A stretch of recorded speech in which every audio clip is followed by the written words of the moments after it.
ગુજરાત રાજ્યમાં ગૌશાળામાં રહેતા પશુ દીઠ સરકાર દ્વારા આપવામાં આવતી સહાયમાં વધારો કરવામાં આવે તે માટે રાજકોટમાં ગૌશાળાના સંચાલકો દ્વારા આજે રાજ્યના પશુપાલન મંત્રીની રજૂઆત કરવામાં આવી। શહેરના આજ ડેમ પાસે આવેલ એક કાર્યક્રમના ઉદ્ઘાટન માટે આવેલા મંત્રીને એન્ટ્રી ગેટ પાસે જ ગૌશાળાના સંચાલકોએ ઉભા રાખ્યા હતા અને રાજકોટની 45 જેટલી નોંધાયેલી ગૌશાળા સહિત રાજ્યની તમામ ગૌશાળાઓમાં પશુ દીઠ સહાય જે ₹30 આપવામાં આવે છે તે વધારીને ₹100 કરવામાં આવે તેવી માંગણી કરવામાં આવી। જોકે પશુપાલન મંત્રી આ બાબતે મુખ્યમંત્રી સાથે ચર્ચા વિચારણા બાદ નિર્ણય લેવામાં આવશે એવો જવાબ આપ્યો। આ માંગણી અમારા વિચાર હેઠળ વિચારાધીન છે। સરકાર એના માટે જરૂરી ચર્ચા વિચારણા કરીને યોગ્ય નિર્ણય લેશે।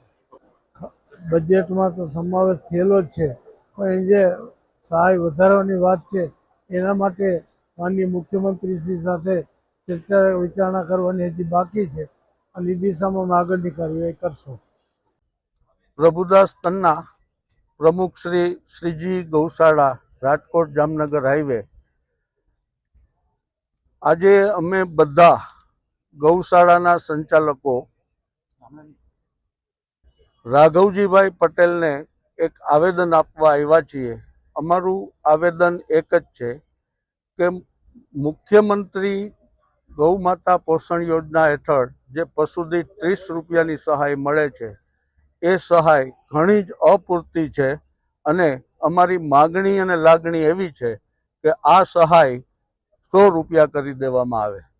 કારણ કે મોંઘવારી એટલી હદે વધી ગઈ છે। ગઈ સાલ લીલા ઘાસના ભાવ જે 45 થી ₹60 વચ્ચે હતા, આ સાલ એ બધા ભાવ 90 થી ₹120ના છે। સૂકા ઘાસના ભાવ જે ₹160-65 હતા એ અત્યારે ₹250 થી ₹300 વચ્ચે છે। ખોળ, ખાંડ, કપાસિયા, ગોળ એની સામે મજૂરી જે ₹250 થી ₹300 હતી એ અત્યારે ₹400 થી ₹450 વચ્ચે મજૂરી ચાલે છે। એટલે મોંઘવારીનો જે પ્રશ્ન છે એ દરેક સંસ્થાઓને ખૂબ જ મૂંઝવે છે। અમારી લાગણી એવી છે કે તાત્કાલિક સત્વરે પગલાં લઈ અને આ જે યોજના છે એ ₹30ને બદલે ₹100 કરી દેવામાં આવે એવી તમામ ગૌશાળાના સંચાલકોની અમારી લાગણી અને માગણી છે।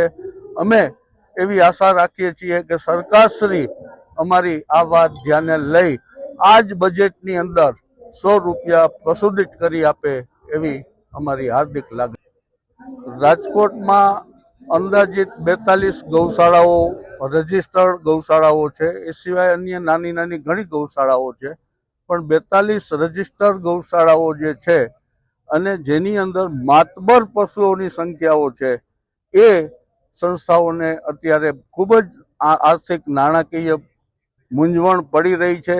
એ મૂંઝવણમાંથી બહાર કાઢવા માટે સરકારશ્રી તાત્કાલિક ધોરણે પગલાં ભરે એવી અમારી ફરીથી લાગણી છે અને અમે એવી આશા રાખીએ છીએ કે સરકાર આ પ્રત્યે પૂરેપૂરું ધ્યાન આપી અને આ જ બજેટમાં અમારા આ લાગણીને માન આપે।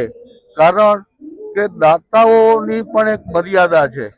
અતિશય મંદીના કારણે દરેક સંસ્થાઓમાં દાનની આવકો ખૂબ જ ઘટી રહી છે। આવા સંજોગોમાં સંસ્થાઓને ટકી રહેવા માટે ખૂબ ઝઝૂમવું પડે છે। અમારી પાસે એક જ આશરો છે, સરકાર અમારી આ માગણીને પૂરેપૂરી ધ્યાન આપી અને આ બજેટમાં પશુ દીઠ ₹100 જાહેર કરે એવી અમારી લાગણી અને માગણી છે।